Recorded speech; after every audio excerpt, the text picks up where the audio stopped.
factor in pilots becoming lost or disorientated in flying over water is what I call overwater anxiety, particularly in a single-engine airplane where they come from Iowa or other parts of the country, and they start out over the water and everything is fine until all of a sudden they don't see anything but water.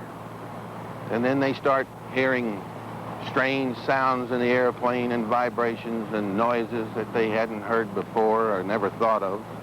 The next thing that happens is usually the palms start getting sweaty and minds more or less play tricks on them, and they find themselves off course and they start looking for where they're going instead of paying attention to their flight plan.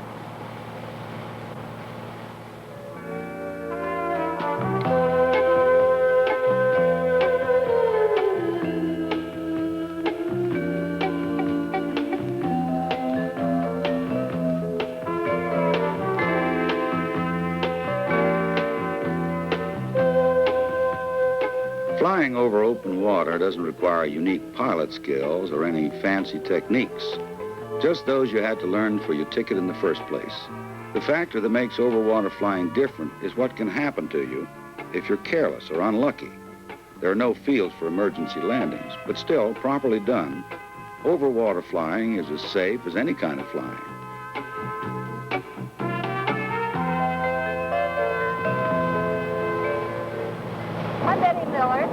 I've done quite a bit of this overwater flying the last few years. Most of it's been out across the Pacific, but some across the Atlantic too. Pre-flight planning out here is even more important than it is on a flight across land. Because out here you're not going to have any checkpoints, and you'll do a lot more dead reckoning. A flight plan is so important. In fact, we always say the flight is made before you take off.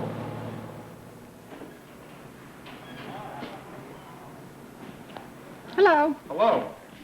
I'm a newcomer in the area, and I'm planning a flight to Nassau, and I need a little help. Is there anyone here I can talk to? Okay, we'll try to help you. It's the first time I've ever been there, and I'm just not too familiar with the routes or how to get there. What, do you have charts?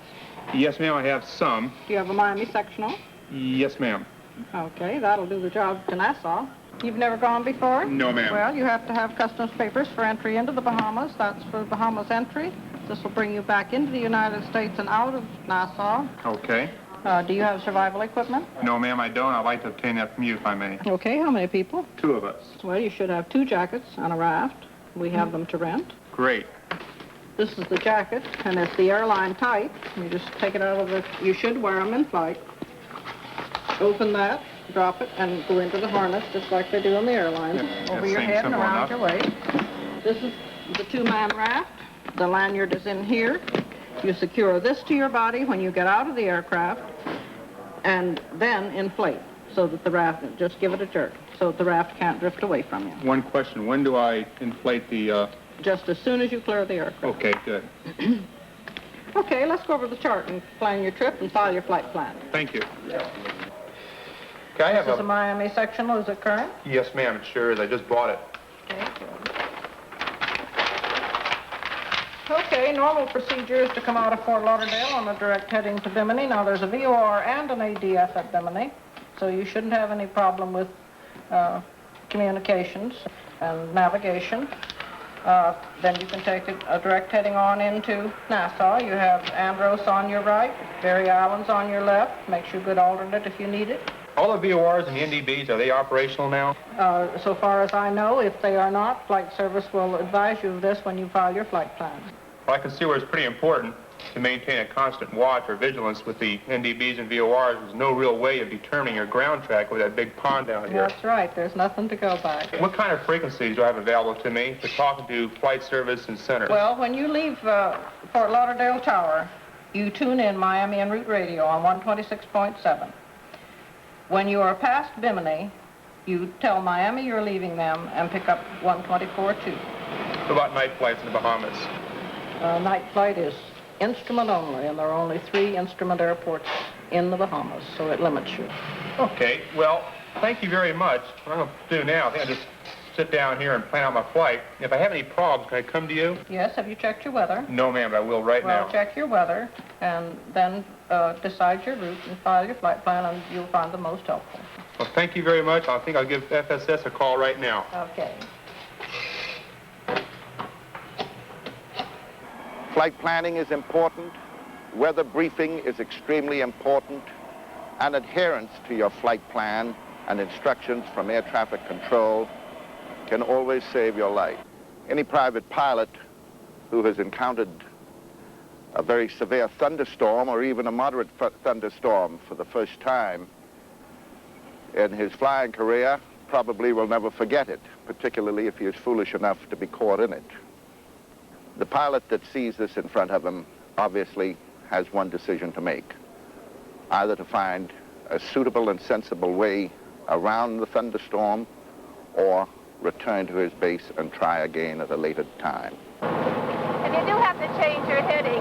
For instance, to go around a cloud or a thunderstorm, be sure to keep track of how long you're off course and your heading that you've held, so that you can plot and go back onto track again. It has been known here of private pilots to take off for a destination 125, 150 miles to the north, in which during his flight he will encounter fairly heavy buildup in front of him. He will attempt to climb over it or through it, and as a result, a few miles later, he will find himself at 7,000 or 8,000 feet above a thick, heavy layer of cloud. His destination offers no means of being able to descend on instruments, and as a result, he's faced with the option of either coming down through it if he's sufficiently experienced, and thus breaking one of the regulations in aviation, or more sensibly so, returning to his home base. Pilot will fly in for the weekend to see his friends or family to an airstrip in, let's say, in the Nantucket, New England area.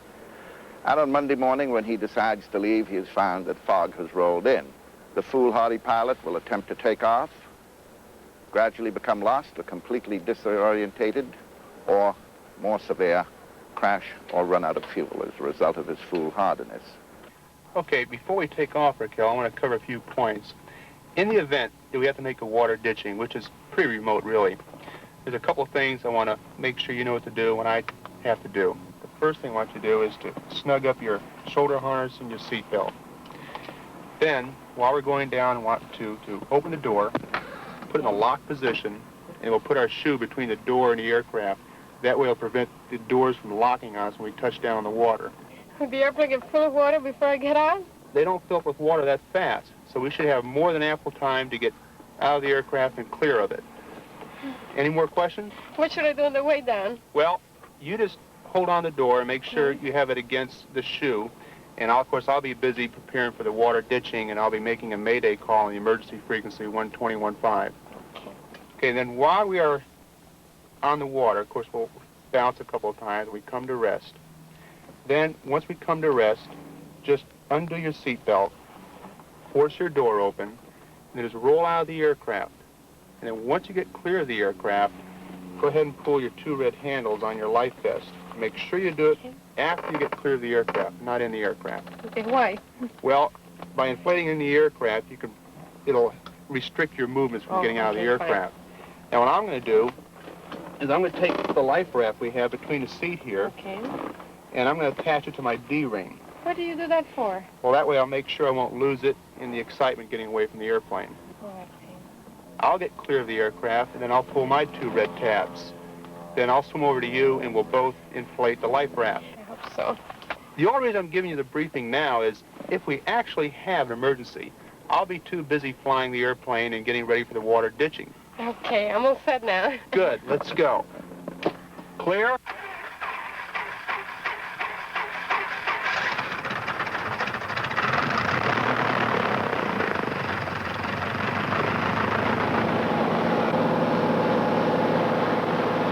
Okay, you want to remember when you leave the shoreline here to be sure and check your time, because you won't have as many navigation aids as you get out over the water. And you may want to refer back to this for your time and distance. You'll find that as you leave the islands and you're not used to the idea of flying over water, your confidence quickly wanes whether you'll find the next island or not. I think it's very important to have in your flight plan a calculation of how long it will take you to reach the island you're going to, how long it will take you to reach any other islands that you'll pass over or pass near en route. As the time goes by, you can know whether the islands should be there or whether it's just anxiety making you feel that you're already overdue. One thing to watch for out here, be sure to hold your heading. You'll have tendencies to want to change a heading at times, so be sure you don't change your heading unless you have a real good reason to do so. And then plan. Watch how many degrees and fly that heading. And you'll notice that the shadows from clouds will look like islands. And you'll have a tendency to want to change from your course and fly to them. The novice pilot flying around the islands is very often confused by what he sees, whether those islands ahead are islands or whether they're cloud shadows. This is why I say it is very important to follow your progress so that you have an idea when you see what looks like an island, whether there should be an island there. Now this happens mostly in good weather, in bright sunny days with scattered cumulus clouds. In the days of bad visibility, you've usually got an overcast sky and you don't have any shadows, but you do have then a loss of horizon. You might not see any islands at all until you're very close to them. This is where it's important to make sure that you are tracking. Flying in the Hawaiian Islands, the islands are close together and they use island reporting.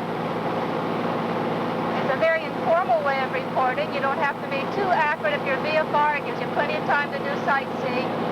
The flight service keeps track of you all the time. In fact, they actually compute your time between 2 points.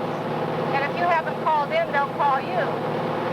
And this way they keep track of your position, and if you do have a problem, they're out looking for you right away. But these little engines are very reliable. As you probably know, they very seldom quit. They may run rough, but usually if you'll stick with them, they'll get you back home again. Of course, when you get out over the water, you are out of your own element. You know that if your airplane goes down, you may have trouble getting it on the water. You may have trouble getting out of it. Probably the most important item in overwater flying when you encounter some difficulty is to communicate your difficulty to whoever you happen to be working on the radio as soon as possible. Don't be too proud to admit that you're lost, running low on fuel, or encountering weather. Communicate with somebody so that rescue and alert forces can be standing by in case you have to ditch.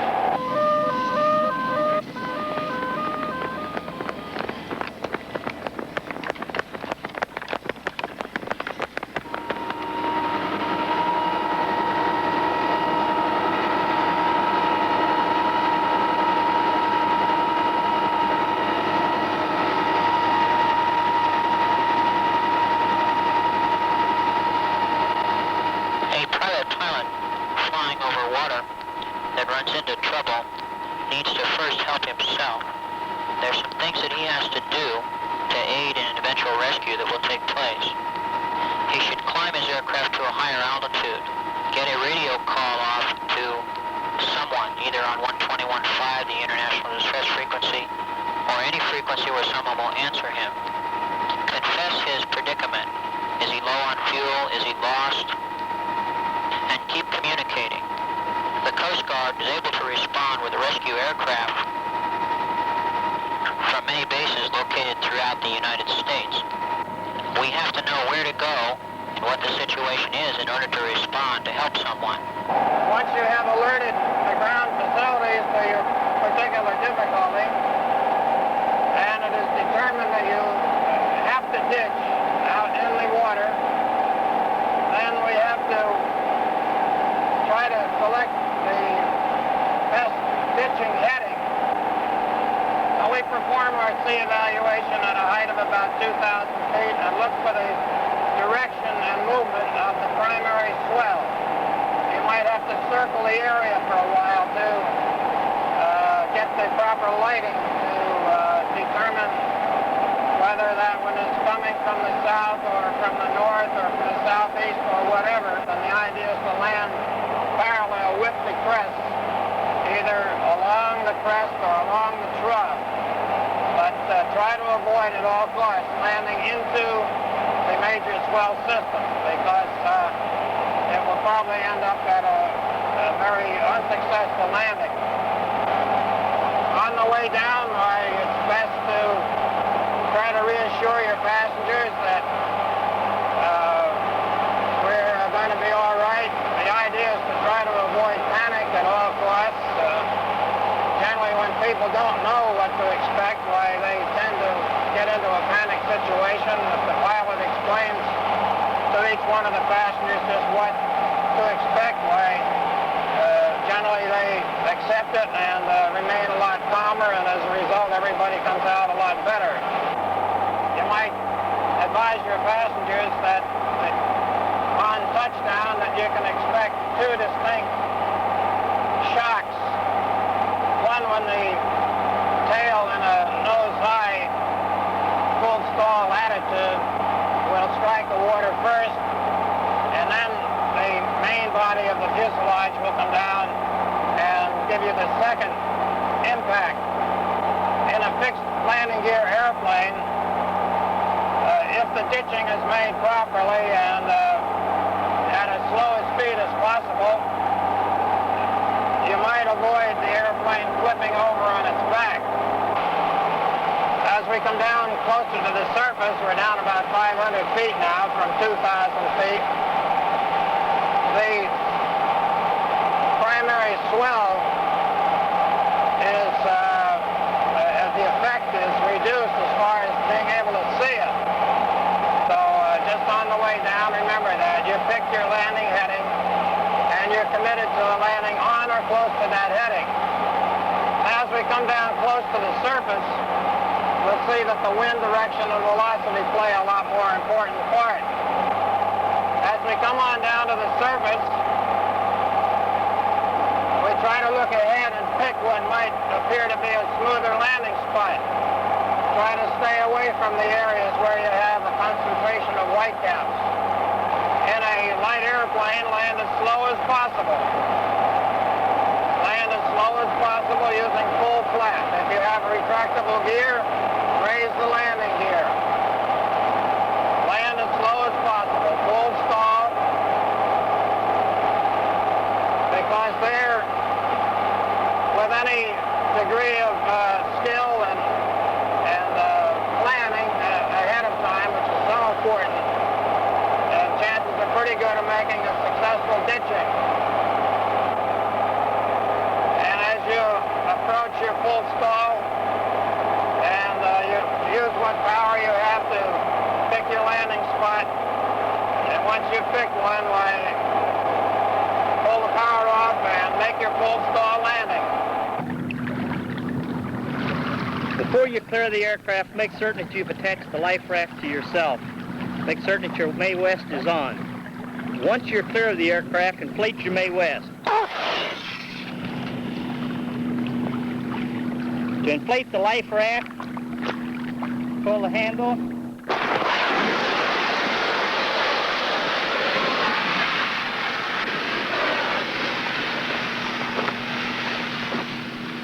Once the raft is inflated, you'll board the raft as indicated.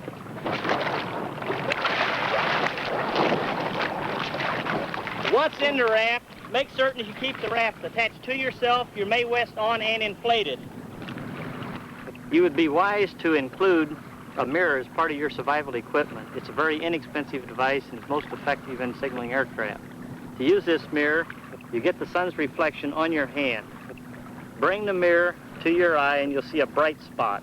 Use that bright spot and aim against the target. This mirror is effective for up to 20 miles.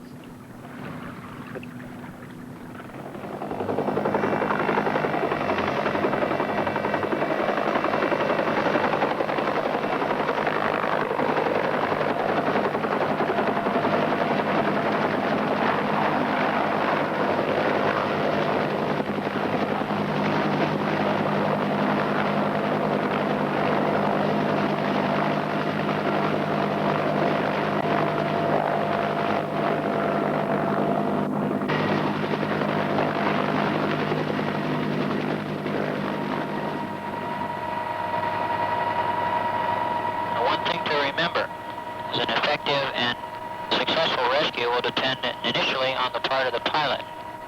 Is he prepared to go into the water should he meet some misfortune?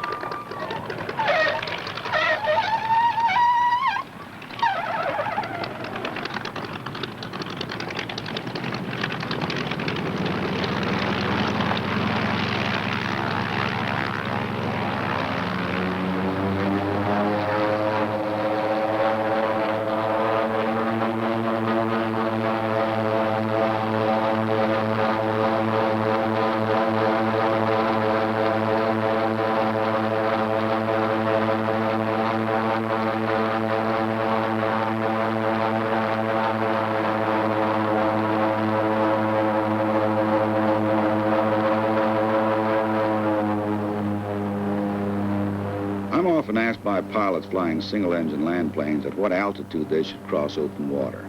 It's hard to be precise on a question like that. It depends on the distance, an airplane's performance, and the weather.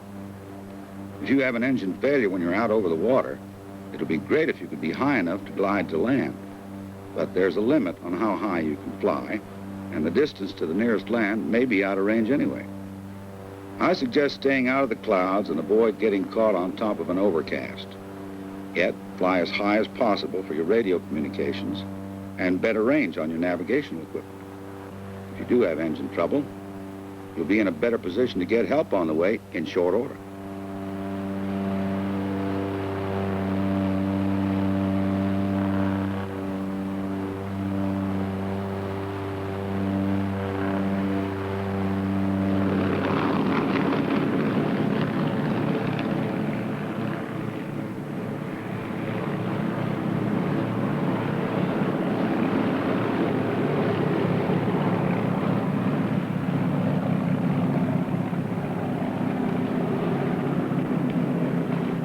The other thing is, always allow yourself sufficient time to take care of any of this weather flying or changes in your flight plan, and don't plan to arrive at your destination too late when darkness is approaching.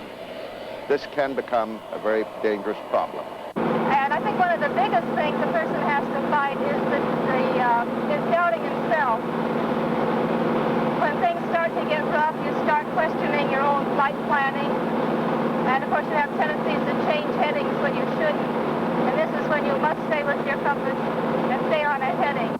So the secret of it really is, if there is a secret, is just following your flight plan and maintaining your heading and using time, speed, and distance as well as your navigational aids, and you shouldn't have any problem at all.